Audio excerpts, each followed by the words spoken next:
Ya mungkin karena sebelumnya Roy Suryo udah pakai kursi roda, terus kemudian kemarin pakai penyangga leher, mungkin selanjutnya pakai kursi atau perban. Perban 212.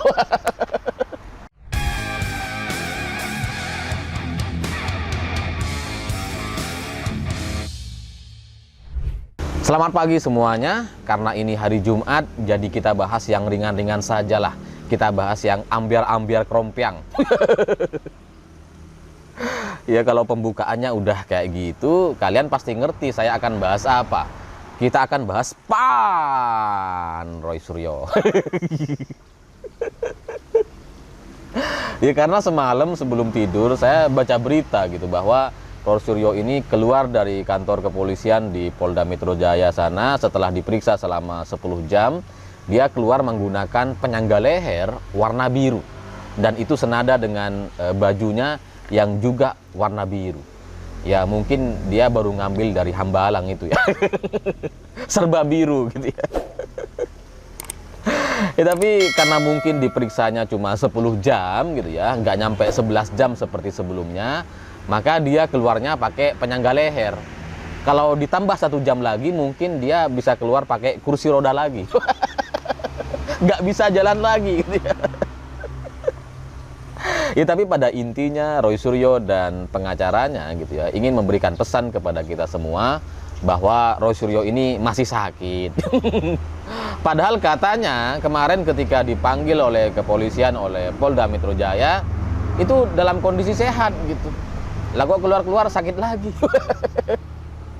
Itu diapain sama polisi kok sampai pakai penyangga leher? Apa dicekek? Pakai penyangga leher itu kan biasanya karena cedera, karena jatuh. Ini masuk ke kantor polisian, keluar-keluar pakai penyangga leher. Ya tapi dari berita ini gitu ya, apapun alasannya gitu, entah Roy Suryo ini sakit beneran atau nyakit atau pura-pura sakit gitu ya. Pada intinya Roy Suryo ini sangat-sangat jelas sedang mencoba untuk mengulur-ngulur waktu. Karena dari berita kemarin akhirnya kita jadi tahu bahwa ternyata ketika Roy Suryo beberapa hari yang lalu keluar dengan kursi roda itu ternyata pemeriksaannya itu belum selesai gitu. Ya karena Roy Suryonya katanya muntah-muntah, pingsan-pingsan gitu ya, sakit dan sebagainya, akhirnya ya terkendala dan terpotong. Lalu kemudian dilanjutkanlah kemarin. Tapi kemarin juga ketika dia keluar ternyata belum juga ditahan gitu. Jangan-jangan juga masih belum selesai pemeriksaannya itu. Ngulur-ngulur waktu terus gitu ya. Ya licik emang orang ini kayaknya gitu ya. Tapi dari penyangga leher yang warna biru dan kemudian bajunya yang juga warna biru gitu ya. Ini kan menjadi sebuah pemandangan yang berbeda dibandingkan sebelumnya. Karena sebelumnya Roy Suryo itu pakai batik, pakai masker batik. Itu dalemannya juga kayaknya batik semua. Itu mungkin gitu ya. Ini mungkin untuk menegaskan bahwa Roy Suryo ini adalah seorang bangsawan yang punya gelar KRMT, kursi roda milik tersangka. Bukan ya? Kanjeng Raden Mas Temenggung. Ya pokoknya apapun itulah, kursi roda milik tersangka juga gak apa-apa. Ya untuk menegaskan gitu, untuk nakut-nakutin kepolisian mungkin gitu ya, supaya kepolisian ini sungkan sama dia sebagai bangsawan gitu ya, yang punya gelar bangsawan. Makanya dia datang pakai batik-batik semua. Cuma kayaknya nggak ngaruh. Nggak ngaruh. Polisinya mungkin nggak bisa menghargai bangsawan. Diperlakukan sama gitu. Akhirnya ya Roy Suryo sampai pakai kursi roda keluar-keluar gitu kan. Nah kemarin dia pakai strategi yang berbeda. Dia pakai baju biru, penyangga leher warna biru gitu ya. Untuk sebuah penegasan bahwa dia ini pernah jadi menteri. Atau gitu ya, atau mungkin Roy Suryo ingin memberikan pesan terbuka kepada Cikias dan Hambalang bahwa dia ini masih biru gitu, masih butuh bantuan. Ya mana tahu gitu ya, setelah dia pakai penyangga leher warna biru, pakai baju warna biru, Pak SBY, AHY, Ibas dan yang lain-lain gitu ya, itu kemudian mulai nyadar, oh Roy Suryo ini butuh bantuan nih, butuh kita kasih pengacara atau apalah gitu ya untuk membantu agar Roy Suryo ini bisa lepas dari jeratan hukum dan sebagainya. Mungkin itu ya. Tapi sekali lagi itu nggak tahu Pak SBY ngerti atau enggak gitu. Tapi dalam pandangan saya ya kira-kira kayak gitu. Ingin memberikan pesan. tolong dong gitu ya, kira-kira gitulah. Ya karena setahu saya gitu, dalam pengalaman saya, Roy Suryo ini dulu ketika masih di Demokrat, ketika masih menjadi pengurus Demokrat, memang sangat-sangat aktif dalam membela keluarganya Pak SBY gitu. Saya punya pengalaman yang bersinggungan langsung dengan Roy Suryo soal itu tahun 2017 lalu ketika pilkada, ketika AHY maju sebagai calon gubernur Jakarta gitu ya. Saya punya pengalaman tuh ya dengan Roy Suryo yang saya nggak bisa ceritakan, tapi ya kira-kira saya yakin bahwa Roy Suryo ini sangat dekat, sangat loyal terhadap keluarga Cikeas gitu. Sehingga meskipun dia keluar hari ini, nampaknya dia masih tetap harus diperhitungkan gitu, karena jasa-jasanya dulu ketika beberapa tahun yang lalu dari mulai jadi menteri dan sebelumnya gitu ya, itu ya cukup besar kepada Demokrat dan keluarga Cikeas. Maka semalam ketika dia menggunakan baju warna biru, mungkin harapannya agar ya Cikeas ini mau bantulah. Minimal jenguk-jenguk lah gitu, minimal didampingi lah gitu. Karena selama ini Roy Suryo kan cuma didampingi sama Lius. Lius Sungkarisma. Pala apa? Enggak, bukan ya. Lius Sungkarisma gitu. Karena sejak 1 Juli ketika Roy Suryo masih diperiksa sebagai saksi gitu ya, Lius ini ikut terus mendampingi Roy Suryo gitu. Itu kemarin ketika jadi tersangka ikut lagi. Dia datang ke Polda Metro Jaya gitu. Jangan-jangan dia ini sepaket sama Roy Suryo ya. Ya karena dia bukan pengacaranya, bukan siapa-siapanya Roy Suryo gitu ya. Tapi ikut terus. Ini kan timbul tanda tanya gitu. Apa maksud dan tujuannya gitu. Kalau alasan dia mengaku sebagai orang yang beragama Buddha, lalu kemudian ingin mendampingi Roy Suryo gitu ya, dan ingin menegaskan bahwa Roy Suryo ini nggak bersalah gitu, dan dia nggak tersinggung sebagai umat Buddha gitu ya. Tapi kan nggak ada hubungannya gitu. Dan saya baca juga beritanya bahwa Lius Sungkarisma ini mengatakan bahwa menyedihkan kalau sampai Roy Suryo ini ditahan katanya. Dan bener, Roy Suryo nggak ditahan. Jadi Lius nggak jadi sedih. Yang sedih ya kita gitu. Kok nggak ditahan-tahan gitu.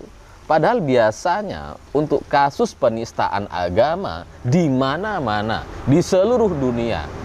Enggak ya, beda jalur ya. Ya enggak, kalau kita lihat kasus-kasus sebelumnya gitu ya, biasanya kalau sudah jadi tersangka, diperiksa, langsung ditahan gitu. Cuma Roy Suryo yang enggak. Ahok, Ferdinand, langsung ditahan semuanya. Roy Suryo enggak, karena keluarnya mungkin pakai kursi roda sama penyangga leher. Sama baju biru gitu. Mungkin masih cukup sakti lah di Polda Metro. Mungkin gitu kan. Mungkin gitu ya. Karena kalau Roy Suryo ini ditahan, sebenarnya kan kita bahagia gitu, nggak sedih.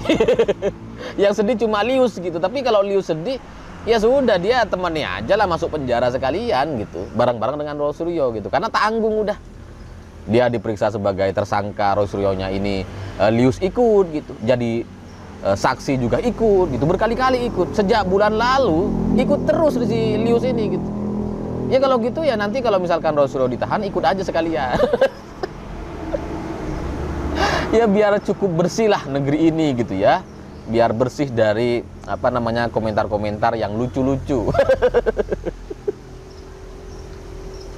Dan kalau Lius mengatakan bahwa ini bukan penistaan agama karena dia sebagai umat beragama Buddha nggak merasa dinistakan dan sebagainya, ya mungkin karena selama ini Lius ini sering atau lebih dekat dengan FPI. Bukan dengan tokoh-tokoh agama Buddha gitu. Meskipun mungkin agamanya Buddha gitu ya. Ya karena kalau kita lihat Lius ini kan ikut demonstrasi 212 gitu kan. Ikut demonstrasi yang digelar oleh FPI gitu, sampai pakai ikat kepala yang hitam-hitam putih gitu kan. itu kan menunjukkan bahwa dia ini apa ya, ikut-ikutan terus gitu. Ya mungkin karena itu, mungkin karena dia sudah lebih sering dengan kelompok FPI dan 212, sehingga dia ngerasa nggak tersinggung dengan apa namanya postingan Roy Suryo. Tapi ya nggak apa-apa, itu kan secara pribadi dan itu tidak mewakili umat Buddha secara keseluruhan di Indonesia. Karena yang orang Buddha, umat Buddha di Indonesia banyak, nggak cuma dia. bahwa orang lain melaporkan Roy Suryo ke kepolisian karena tersinggung dan merasa bahwa Roy Suryo ini menistakan agama Buddha. Ya inilah yang terjadi, makanya kemudian Roy Suryo sampai jadi tersangka gitu. Nah sampai di sini mestinya ya Lius ya sadar diri lah gitu. Dia ini nggak mewakili siapa-siapa, nggak mewakili umat Buddha. Ya sama lah ketika dia datang ke Polda Metro semalam dan sebelum-sebelumnya menemani Roy Suryo, nggak mewakili siapa-siapa. Jadi ikut-ikutan aja orang ini gitu. Itu mirip sama teman kalian yang kalau kita mau makan ngikut aja dia gitu, nggak diajak padahal. Dan kalau kata Lius bahwa Roy Suryo ini sudah minta maaf gitu, maka semestinya ini kasusnya sudah diselesaikan. Yaitu kalau kita mau belajar dari kasus sebelumnya, Ahok dan Ferdinand juga sudah minta maaf gitu. Tapi ya namanya hukum terus berlanjut gitu. Dan ya sekali lagi semoga Roy Suryo ini sehat gitu ya, agar bisa segera dipenjara. Ya, tapi dari berita semalam saya akhirnya jadi semakin yakin bahwa Roy Suryo ini cuma apa ya, cuma drama aja gitu. Dia nggak sakit beneran gitu.